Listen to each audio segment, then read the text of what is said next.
Hi friends, இது பாருங்கள், எனக்கு இந்த மாதிரி தான் அடிக்கடி நடந்துருது. ஒரு சாயம் போகிற புடவை வந்து ஒரு சில்க் சாரி அதை வந்து எடுத்து போட்டுருந்தேன் துவைக்க. இந்த பேண்ட்டு சாண்டல் கலர் பேண்ட்டு இது பக்கத்தில் போட்டிருந்தேன்னா அந்த கலரெல்லாம் அதில் கொஞ்சம் வந்துருச்சு. அப்படியே ரொம்ப மனசு கஷ்டமாக ஆயிடுச்சு.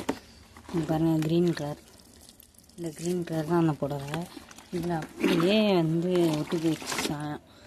அப்படியே ரொம்ப மனசு கஷ்டமாயிடுச்சு. இது எப்போதாக போகிறது பாவம். பேண்ட்டு என் பையனோட பேண்ட்டு இருந்தால் ரொம்ப சங்கட்டமேன்னு சொல்லிட்டு இது பண்ணிட்டு இதே மாதிரி தான் அடிக்கடி எனக்கு ஏதாவது ஒன்று இது பண்ணால் இது வந்து ஊற வைக்கல, அதோட சேர்த்து துவைக்கிறதுக்காக எடுத்து போட்டு வச்சுருந்தேன். மிஷின் வந்து ரிப்பேர் ஆகிடுச்சு. சரி, அதனால் கையில் துவைக்கலாம் அப்படின்ட்டு எடுத்து போட்டு வச்சுருக்கும் போது இது ஒன்று தண்ணி பட்டு ஈரமாகி தரையில் போட்டு கீழே ஊற வைக்கிறதுக்கு முன்னாடி வந்து கலர் ஆகிடுச்சு.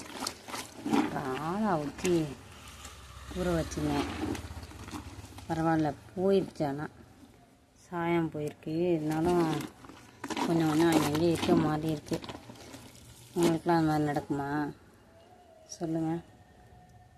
ரொம்ப சங்கட்டமாகிடுச்சு எனக்கு. இந்த சாயம் அந்த கலர் வைக்கணும்.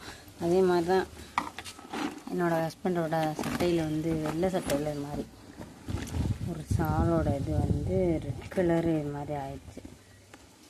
என்ன பண்ணுறது, திட்டு வாங்கிட்டு நல்லா அதை எடுத்து துவைச்சி புதுசு ஃபஸ்ட் டைம் வாஷ் பண்ணும் போதே இது மாதிரி ஆயிடுச்சு. வெள்ளை சட்டையெல்லாம் புதுசுலாம் வந்து கையில் தான் துவைப்பேன்.